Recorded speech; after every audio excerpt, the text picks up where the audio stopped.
birthday to you. Happy birthday, dear baby. হাতে করে নিয়ে কাটো, হাতে করে Celebrate your heart. তুমি আমাকে দাও ফোন করো, তুমি আমাকে দাও সব, আমি করছি। চুল মতো দিন হয়ে যাবে, ধরে যাবে। To you, happy birthday to you, happy birthday dear baby, happy birthday. কি বলে রে মামা মামা? গায়ে ভুলে একটা কতটা খেলো? না কুচি না।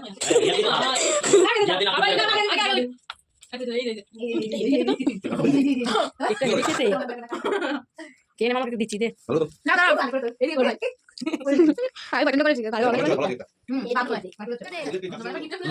Dai, ফোন দে ফোন দে। কখন নিয়ে আসলি না তোমার জানা দরকার আছে। কালকে গেছিল কালকে হাতরে গায়ে হাতরে সবাই। সোয়েটার আন দাবাক। ধন্যবাদ দিদি ভাই সবাইকে। গুড মর্নিং বন্ধুরা, তোমরা কেমন আছো? আশা করি নিশ্চয়ই ভালো। আমরাও সকলে খুব ভালো আছি, সুস্থ আছি। এই যে আমি আর আমার ছোটো মেয়ে আজকে সব বসে আমরা কি ব্রেকফাস্টে কি খাচ্ছি বলুন তো? এই দেখুন, ডিম সেদ্ধ, ম্যাগি। ডিম সেদ্ধ আর ম্যাগি। আর কালকে তো রাত্রে দেখলেনি আমার, আজকে হচ্ছে আমার বার্থডে, সবাই বার্থডে উইশ করবে। তো যাই হোক, জন্মদিনে সেরকম আজকে কোনো প্ল্যান নেই। মেয়ে আগের থেকেই প্ল্যান খাটিয়ে রাত্রিবেলা কেক টেক এনেছে। কখন কি এনেছে আমি কিছুই জানি না, কারণ আমি তো জানেন হসপিটাল ঘর করছিলাম কদিন ধরে। কেক এনেছে, তারপরে করা হয়েছে। হ্যাঁ, কি বলছিস? তাই জন্যই তো করা হয়েছে। ও, যেহেতু আমি হসপিটাল ঘর করেছি তাই জন্যই করেছে।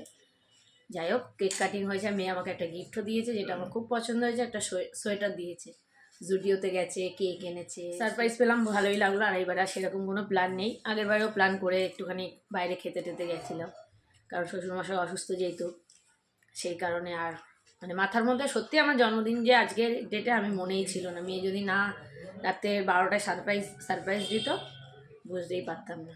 যাই হোক, কেক কাটিং পর রাত্রিবেলা ওই ভাইয়ের বউ বাড়ি চলে গেছে ওই রাত্রিরেই। বারণ করলাম, সারাদিন কী করি না করি, আপাতত ঘরের কাজকর্ম হয়ে গেছে, সেগুলো শেয়ার করলাম না। একটা নতুন নাইটি পরেছি, ব্যাস। প্ল্যান বলতে এইটা, একটা নতুন নাইটি পরে খাচ্ছি ব্রেকফাস্টে ম্যাগি। দরকার পড়লে পরে সোয়েটারটা পরে নেবে। নতুন মেয়ে বলছে দরকার পড়লে সোয়েটারটাও পরে নেবে। নতুন পরতে ইচ্ছা হলো। যাই হোক, সকালবেলা শ্বশুরকে রুটি করে দেবো আর আমরা ম্যাগি খাচ্ছি। তারপরে চলে আসলাম রান্নাঘরে রুটি করতে। আটাটা আগে মেখে রেখেছিলাম, বেশি রুটি করব না, উনি দুটো খাবে, মানে আমার শ্বশুরমশাই দুটোই রুটি করব। যাই হোক, রুটিগুলো দেখো বেশ ফুলছে, কিন্তু ভালোও লাগে ফোলা রুটি। আর গরম গরম রুটি খেতে কিন্তু আমার ভীষণ ভালো লাগে। আমি এখন ভাবছি আমি রুটি খেলেই ভালো হতো। যাই হোক, করে ম্যাগি খেয়ে নিয়েছি, আর কিছু করার নেই, এখন তো আর খাওয়া যাবেই না। তারপর ওনাকে খেতে দিয়ে দিলাম। উনি তো বলছিল এত মানে খাবেই না। একটা তরকারি করে দিয়েছিলাম, আর একটু রুটি, দুটো রুটি, একটা কলা, ডিমের সাদা অংশটা দিয়েছি। তারপরে শাকগুলো বেছে নিলাম। আর আজকে আমার সঙ্গে জানো তো বন্ধুরা, প্রচুর সারপ্রাইজ হয়েছে। আমি ভাবতেই পারিনি, মানে রাত্রের থেকে আমি ভিডিওটা শুরু করেছি। রাত্রিবেলা তো মেয়েরা কেক কাটিং করলো, তোমরা দেখলে। তারপরে যে পরের দিন রাত্রিবেলা, মানে আগের দিন রাত্রিবেলার থেকে পরের দিন রাত্রিবেলা পর্যন্ত যে এত কিছু হবে ভাবতে পারিনি। রান্নায় করলাম জ্যান্ত মাছের একটু ঝোল আর পালং শাক। আর এখন একটু লাইট খাবার দাবার আমাদের এমনিও আমাদের ঘরে সেটাই হয়। তো রান্নায় তো বললাম কী রান্না করেছি। তো এটা হচ্ছে বিকেলবেলা, মেয়ে সাজুগুজু করে চলে গেছিলো কেক আনতে। ওই সকালেই বললাম আমার সঙ্গে বিকেলেও যে এত সুন্দর সারপ্রাইজ হবে ভাবতে পারিনি। মেয়ের দেওয়াই গেঞ্জিটা, মানে সোয়েটারটা পরেছি, আর মেয়েরই প্যান্ট পরেছি জানো তো। আর মেয়ের দেওয়া এই জিনিসটা আমার ভীষণ পছন্দ হয়েছে, কালারটাও খুব সুন্দর, সফট।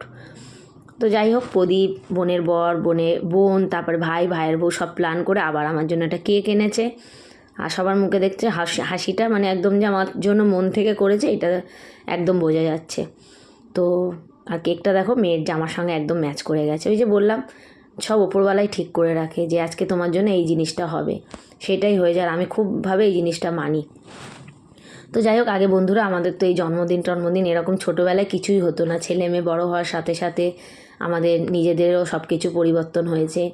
না চাইতেও কিছু জিনিস ওদের সঙ্গে করতে হয়, তো ভালোই লাগে, খারাপ লাগে না, ঠিক কি না? তো যাই হোক, আমার দিদির জন্মদিন হতো ছোটোবেলায়, ওর যেহেতু পয়লা বৈশাখের দিন ছিল। আর যবে দিয়ে বিয়ে হয়েছে তারপর থেকে কিন্তু এগুলো একটু পালন করা হয়। আর সবাই কিন্তু খুব খুশিও হয়েছে ছোট্ট ব্যাপারে।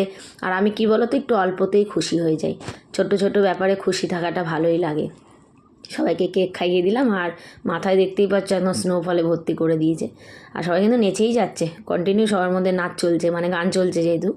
তো তোমার মানে তোমরা আমাকে মানে আমি এত না মানে এক্সাইটেড হয়ে গেছি, মানে কথাও বলতে পারছি না ভিডিওটা যখন ভয়েস দিচ্ছি। তো যাই হোক, খুবই ভালো লাগলো। আর ছোটো মেয়ে আমার নাচছে বলে কথা, মানে ভাবতেই পারছি না আমার ছোটো মেয়ে ডান্স করছে। আমাকে তো খাবার দিতে যেতেই দিচ্ছে না, ও মোটে নাচে না কিন্তু লজ্জা পায়। যাই হোক, ভালোই লাগলো, মায়ের জন্মদিনে ও নাচ দিয়ে উদ্বোধন করলো। তো আমার এই বার্থডে ব্লগটা তোমাদের কেমন লাগলো অবশ্যই করে আমাকে কমেন্ট করে জানিও, আর একটা লাইক করো আর বার্থডে উইশ করো অবশ্যই। তারপরে খাওয়া দাওয়ার পরে আবার সবাই এই ঘরে এসে ডান্স করছে, কারণ ও দাদু ও ঘরে ঘুমাচ্ছে, তাই একটু ডান্স না হলে চলে বলো না। মামি, বোনজি, মাসি, তার বাবা, মামা সবাই মিলে একসাথে ডান্স করে ভিডিওটা এখানেই শেষ করলাম বন্ধুরা। আবার একটা নতুন ভিডিওর সঙ্গে দেখা হবে তাড়াতাড়ি। টাটা বন্ধুরা।